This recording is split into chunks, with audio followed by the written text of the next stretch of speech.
The UK is Liu Xiaoming, and he joins me now. Ambassador, welcome. Can I ask you, first of all, to update us on the number of people infected in China so far as you know, and sadly, the number of people who have died? According to the latest figure, by the midnight Beijing time, the died case is 811, and the cured cases is 2,649. So that is very encouraging. It means the cured cases is 3 times of dead cases. That means the effectiveness of the treatment. And also we've seen that the confirmed cases for the first time exceeded suspected cases. That means because of the hospitalization rate is coming up, and you know we built the 2 hospitals just within 10 days. Very fast, yes. And that has been showing the improvement of the treatment and the hospitalization.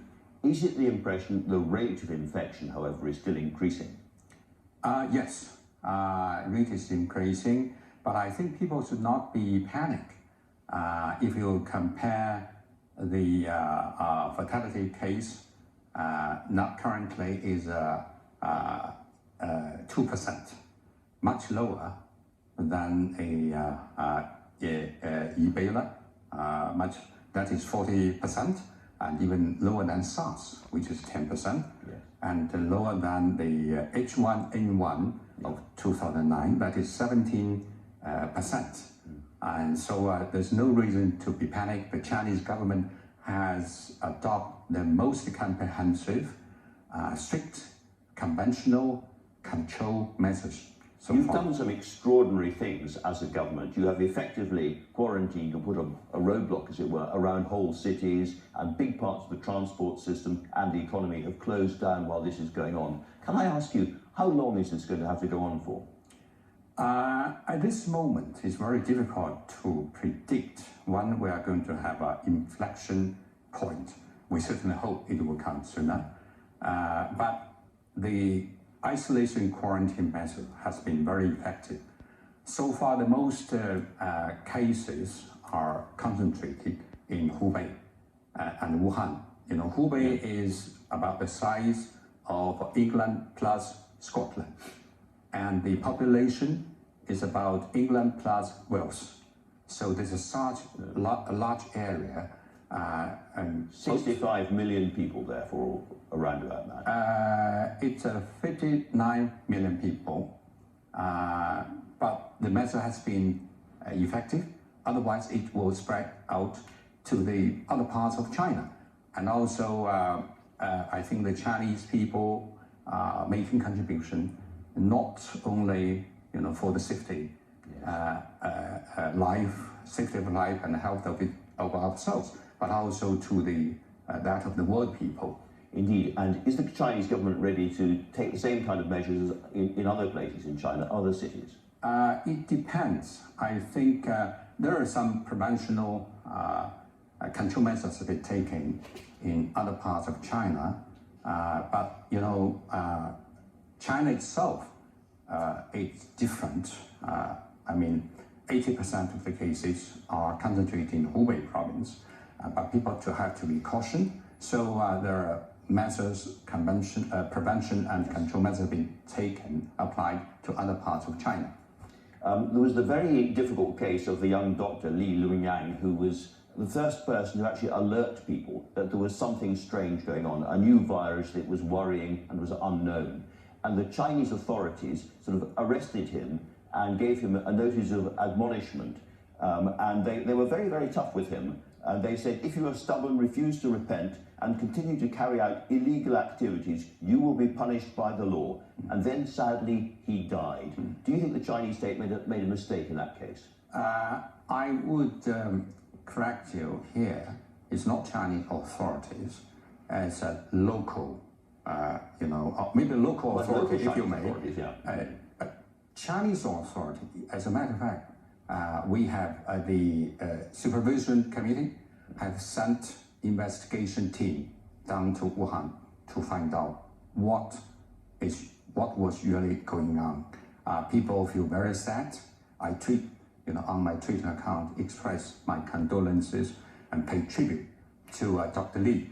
But you have to remember, Dr. Li will be remembered as a hero, will be remembered for his brave, brevity contribution to the fight of this disease.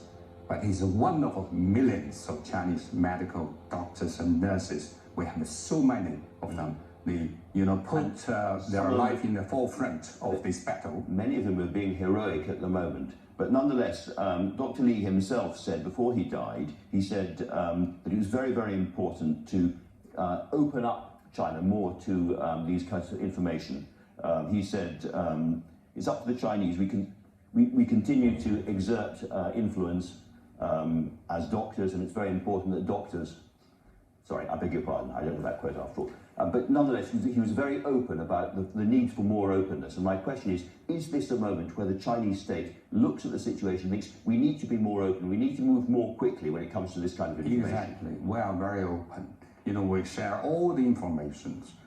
We share the information about the practice, the cases of disease, and also we share, we welcome international cooperation as well to work together. We believe this virus is the enemy of mankind. So the world, the humanity, mankind should work together to fight against the common enemy. And also we work very hard with the British scientists. So my embassy try very best to facilitate the Chinese scientists working with the British scientists to work on the medicine, drug, and vaccine. A very simple question is, if the Chinese state, with all its power and the way that it operates, can't stop this from spreading, now it's out of China, it's going to spread everywhere, isn't it? We'll try our best, but I still want to caution people, don't be panicked. If you compare what is going on in China, this coronavirus, with the H1N1, the American avian flu virus, that spread to 214 countries, and the death toll is 70%. Now this virus spread so far to 25 countries plus 3 regions. I think we believe this virus is controllable, is preventable, is curable. So we are confident that with the strong leadership of the central government of China, with the united people of China behind us, and with the broad support of international community, we can beat this virus and win the battle. Okay, Ambassador, thanks very much indeed for talking to us. Now let's take a look at what's coming up later this morning.